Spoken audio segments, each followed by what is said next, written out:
Imagine for a second a single day that completely reshapes the Middle East and sends these massive shockwaves all across the globe.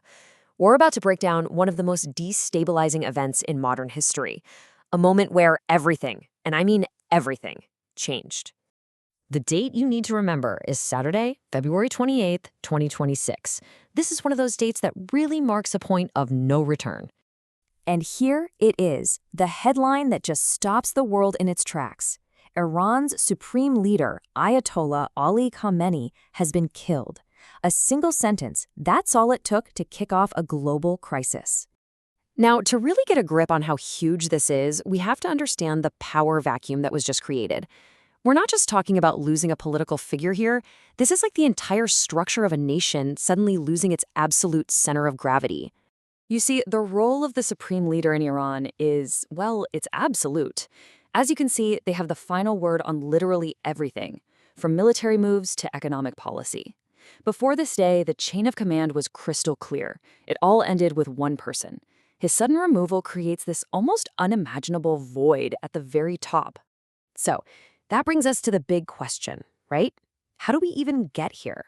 How did a series of military actions escalate so quickly that they ended up, well, decapitating an entire nation's leadership? Okay, let's look at the timeline. We're going to walk through the events of that single Saturday, almost hour by hour, to see exactly how this whole crisis just spiraled completely out of control. It all kicks off in the early morning. A huge, coordinated military operation by the US and Israel hits key Iranian cities.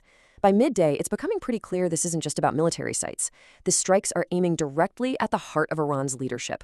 Then, by the afternoon, Iran unleashes its own planned retaliation, and the whole region just erupts. And then, late Saturday, the official confirmation comes down from Iranian state media.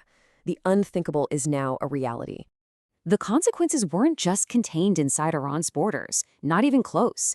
The ripple effects spread with terrifying speed, plunging the entire region and really the whole world into chaos. And amidst all the chaos of these strategic military strikes, the human cost becomes devastatingly clear. A missile reportedly slammed into a girls' elementary school in Manab, killing over 100 people. It's just a brutal reminder of the price that civilians pay when they're caught in the crossfire.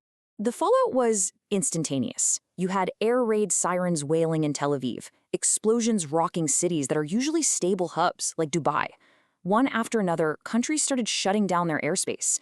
Major international airports just ground to a halt. And this is critical. The Strait of Hormuz, that narrow channel where a fifth of the world's oil flows, it was effectively closed. The region and a huge part of the global economy was just paralyzed.